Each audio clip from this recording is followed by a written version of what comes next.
Thierno Bocoum Agir mi ngi bokkoon coalition Idy 2019 fu mu toll nii gannaaw bi président Idrissa Seck demee wuyu ji président Macky Sall fan ngeen taxawee. waaw loolu je pense que leeral nañu ko d'ailleurs avant même loolu di am suñu taxawaay dañ ko anticiper woon parce que sooy xool ba ñuy def soutien bi dañuy wax très clairement que ne suñu jugee ci élection présidentielle yi on reprend notre liberté continuer en tant que mouvement quel que soit par ailleurs les résultats de la présidentielle moo tax d'ailleurs ba ñu paree juste présidentielle yi bokkoon nañ si ñu doon wax ne Idy 2019 ñun en ce qui nous concerne ça reste en 2019 ça concerne l'élection présidentielle romb nañ élection présidentielle yi là on continue en tant qu'Agir donc là c'est une décision du président Idrissa Seck avec le Rewmi ñun suñu décision c'est de continuer à être dans l'opposition et à nous battre. mais ndax mënu leen reprocher aussi le fait que démarcation boobu noonu marqué woo leen ko comme il se devait ba ñenn ñu si bari danoo jàpp ne bi président Idrissa Seck demee si ngeen génn or comme ni nga ko waxee ni génn ngeen bu yàgg. waaw non on a eu quand même à le faire dans des émissions je pense que am na émission bu ma defoon si benn rajo qui a été bien suivi d'ailleurs boo xamante ne leeraloon nañ ne depuis ba ñu paree élection présidentielle yi la ñu continuer en tant que mouvement Agir. comme nu ngeen ko xamee on voulait être candidat à l'élection présidentielle 2019 nekkuñu candidat il fallait choisir parmi les candidats on l'a fait.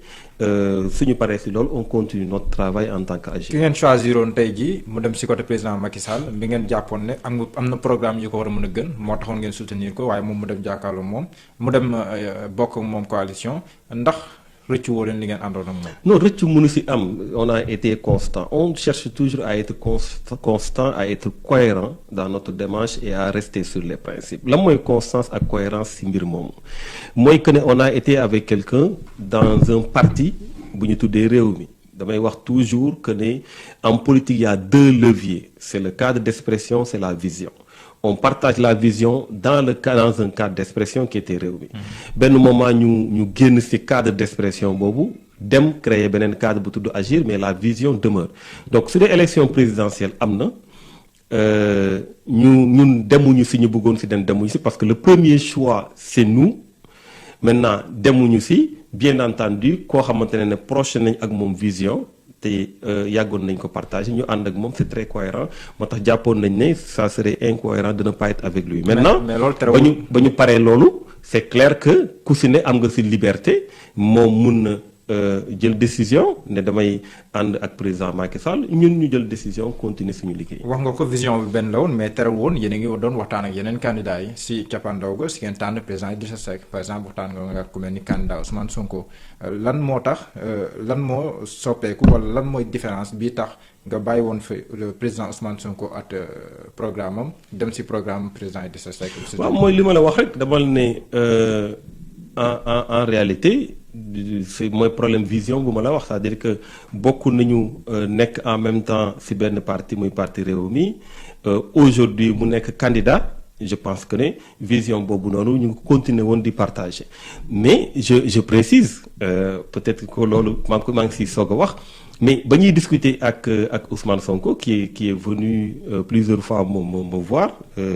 mu doon loo xamante ne waxtaan bu yaatu la bu vraiment am solo boo xamante ne am nañ ko ma ak moom ba ñu nekkee di surtout di waxtaan boobu dans nos choix ñun c'était même pas prévu que ñu ànd ak président Idrissa Seck contrairement ak ñu bëri lu ñu xamul pourquoi parce que bokk na peut-être ci candidat yoo xamante ne ñoom ñoo mujjee ñëw pour dañu bëggoon ñu jàppale parce que en réalité on ne pouvait plus être candidat mais on pouvait soutenir que ñoo xamante ne jàpp nañ ne kon renoncer. voilà bokk naa ci ñu njëkk a renoncer donc ñu ngi doon war a ànd ak ñoo xamante ne jàpp nañ ne war nañ mën a ànd ak ñoom en tout cas pour ñu mën a changer les choses au Sénégal on n'avait pas encore vu la demande d'Idrissa Seck dans ce sens donc après effectivement il est venu à la maison pour faire cette demande donc ñun ba ñu xoolee ci waxtaan suñu biir dañ jàpp ne effectivement que ne comme lu ma la expliquer léegi nii cette vision bi nga xamante ne partagé nañ ko depuis Rewmi y a amul benn sens ñu mën ko jël teg ko fële comme si y avait autre chose et loolu aussi dafay firndeel bu baax li ma waxoon ba may génn ne aw ma problème personnel ak moom c'était pas un problème de personne donc vision boobu noonu moo ñu boole woon vision boobu moo taxoon ma jàpp. mais ndax nekkoon ne que président Thierno Bocoum dafa bëggoon nekk le directeur de campagne du candidat Ousmane Sonko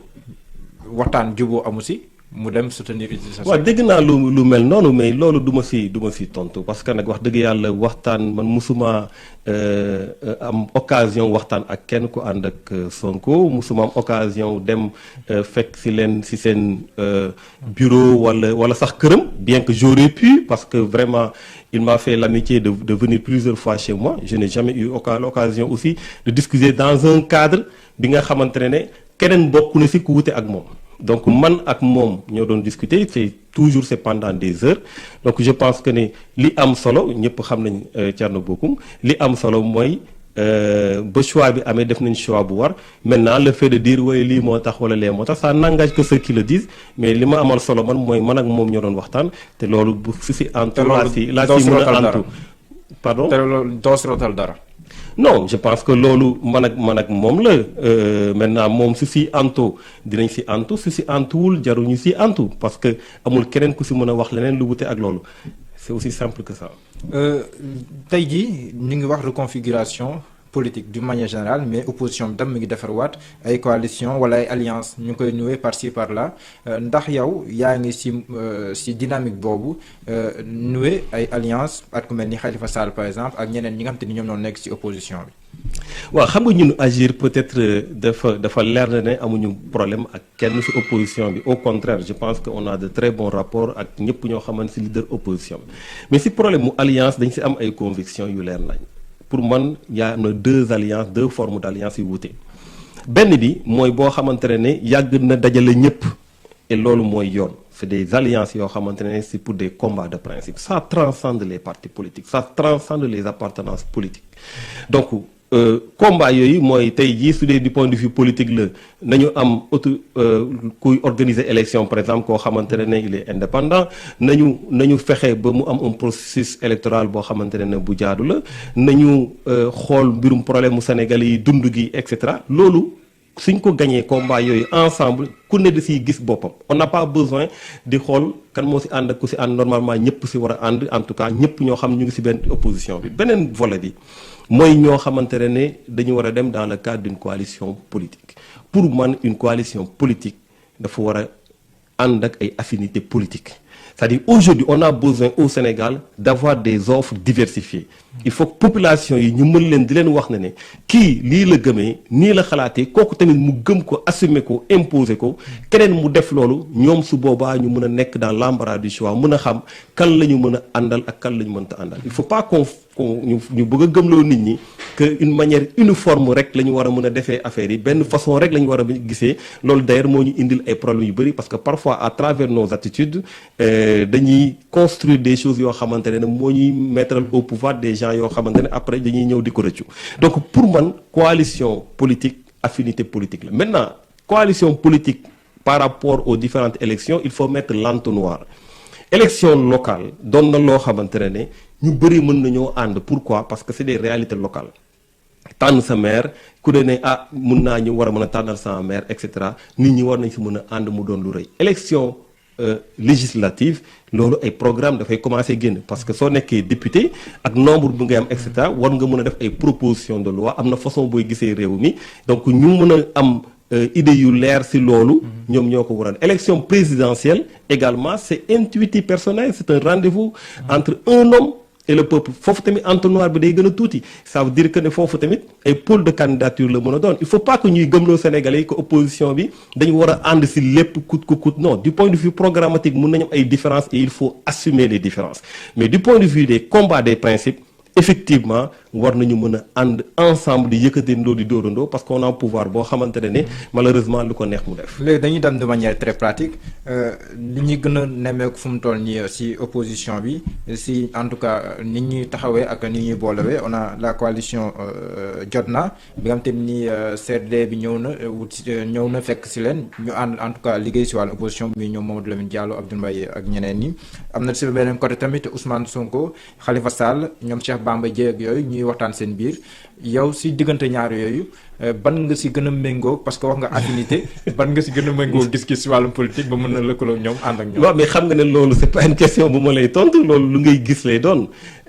pourquoi parce que d'abord il faut comprendre que moi je discute avec tout le monde ah nu waxtaan yi en tout cas jàppal ne ku waxtaan na kii keneen waxtaan na kële et cetera